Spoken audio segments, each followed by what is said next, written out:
Estamos estudando sobre eclesiologia, doutrina da igreja.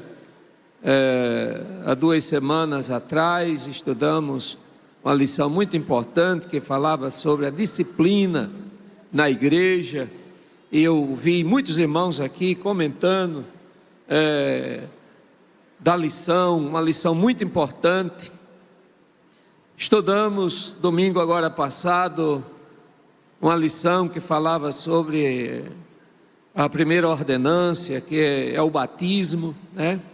Por sinal, ainda, irmão, ainda há pessoas que têm dúvida acerca do batismo, e foi Jesus que ordenou que batizassem, e a gente observa através da Bíblia, através da palavra de Deus, que todos os seguidores de Jesus, eles foram batizados. O próprio Jesus, irmão, veio a João, foi batizado, e ele disse para João que aquilo era para que se cumprisse a justiça de Deus, né?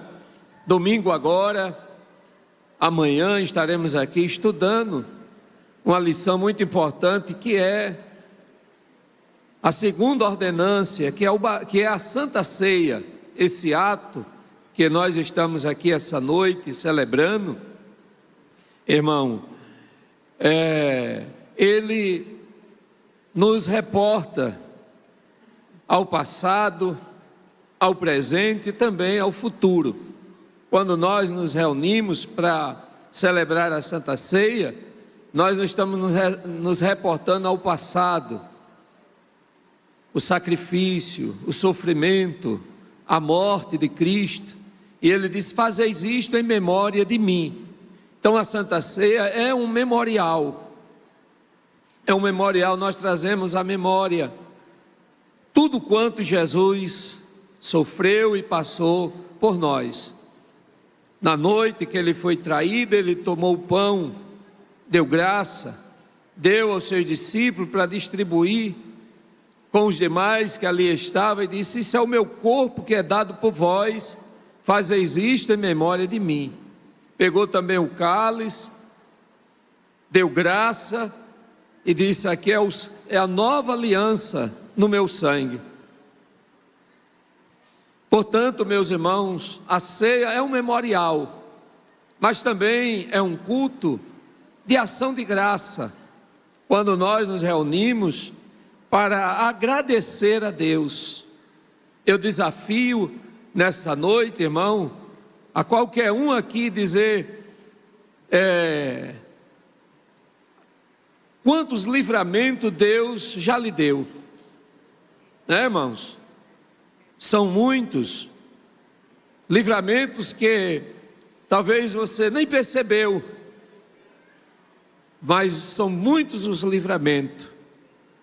Se eu perguntar aqui quantos já foram curados por Jesus, muitos vão levantar as mãos. Então, irmãos, o culto de Santa Ceia é um culto de ação de graça, é também um culto de comunhão, né? Há uma palavrinha grega que fala koinomia, ou seja, comunhão com todos. Nós nos reunimos, irmãos, e para celebrar um culto de comunhão. Ninguém parte o pão com quem não tem comunhão. Então, é a comunhão do corpo e a comunhão do sangue, né? A comunhão do corpo e a comunhão do sangue. Paulo diz isso na sua carta aos Coríntios: porventura o cálice que abençoamos não é a comunhão do sangue? O pão que partimos não é a comunhão do corpo? Então, o culto de Santa Ceia, irmão, é um culto de celebração, de comunhão. Mas também, meus irmãos, este culto, ele nos faz lembrar a vinda de Jesus, quando ele disse assim: fazeis isto até que eu venha. Então, esse culto nos faz lembrar também a vinda de Jesus. Essa noite, os conjuntos já cantaram, já louvaram ao Senhor, e alguns até falaram sobre a vinda de Jesus. E nós sabemos, meus irmãos, que a sua vinda é certa. A palavra de Deus nos diz que o que há de vir virá e não tardará. Não há, meus irmãos, como ficarmos desapercebidos desta grande realidade que é o arrebatamento, que é a vinda de Jesus para levar a sua igreja. Para isso, meus irmãos, precisamos estarmos preparados, vivermos, meus irmãos, em santificação, vivermos, irmãos, em vigilância, tendo cuidado. Quando Jesus ele falou acerca dos sinais da sua vinda, a palavra de Deus ela é muito clara quando ele diz: olhai para a figueira, olhai para as outras árvores. E nós sabemos, meus irmãos, que a figueira que Jesus ali estava se referindo era, na verdade, a nação de Israel. Olhai para a figueira. Ele diz também: olhai para as outras árvores. Isso significa o que, irmão? Olhar para as demais nações. E quando nós olhamos para Israel, hoje, os irmãos sabem que há muitos países, não é só um país. Aliás, irmão, todos aqueles países ali, em torno, vizinho de Israel, são inimigos de Israel. São inimigos de Israel. Eles querem ver o fim, a destruição daquele país. Outras nações, de igual sorte também. Mas a Bíblia diz que bem-aventurados são aqueles que oram pela paz de Israel. E nós sabemos, irmãos, que a nação de Israel é um povo escolhido. Deus tem algo especial com aquela nação. Quando a gente, irmão, lemos o capítulo 12, o capítulo 13, o capítulo 14 de Romanos, nós vamos ver que, irmão, ali Deus ainda tem muita coisa com aquele povo. Portanto, devemos estarmos preparados, atentos à vinda gloriosa de Jesus. Cuidado, meus irmãos, cuidado. É tempo de vigiarmos, é tempo de termos cuidado de nós mesmos, porque aquele dia pode e vai sim pegar muitos de surpresa, mas quem está esperando Jesus, irmão, não será surpresa, porque está esperando. Mas aquele dia alguns vão ser pegos de surpresa, e por essa razão vão ficar.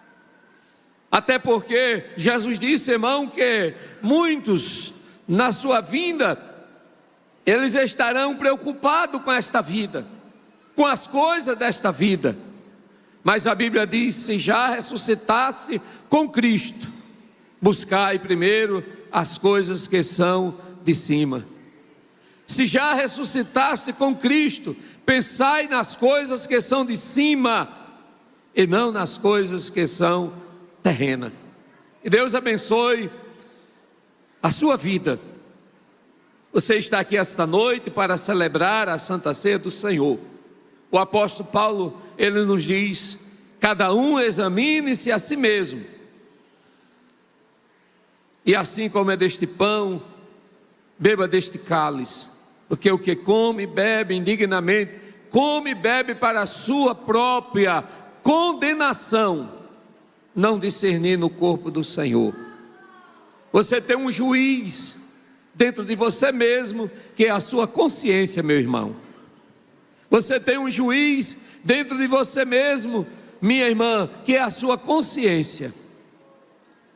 E se a sua consciência lhe acusa e diz que você não pode comer, participar deste pão, deste cálice, não coma indignamente, porque você pode estar comendo para a sua própria condenação. Mas eu digo a você também, que não saia daqui sem participar do pão e do cálice. Aí você diz, mas pastor, o senhor disse que eu não posso comer, e ao mesmo tempo disse que eu não posso sair daqui sem participar. Então o que é que eu faça? Se conserte. Se conserte. Tem coisa, irmão, tem coisa, que somente você e Deus, mais ninguém. Se humilhe, peça perdão, chore na presença do Senhor. E a Bíblia diz que aqueles que confessam e deixam, alcançam a misericórdia. Os que encobrem nunca prosperarão. Mas tem coisa, irmão, que é preciso algo que escandalizou, tornou-se escândalo, tornou-se até tropeço para alguém. Aí é necessário você se dirigir a alguém, pedir perdão, se reconciliar com essa pessoa.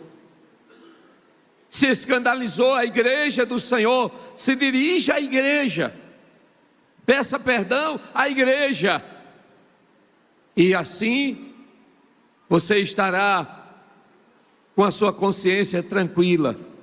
E eu digo mais, como disse Jesus àquela mulher pecadora, aí você vai em paz e não peques mais. Cuidado, vigie, tenha cuidado na sua vida, para que, meus irmãos, possamos subir quando assim Jesus vier.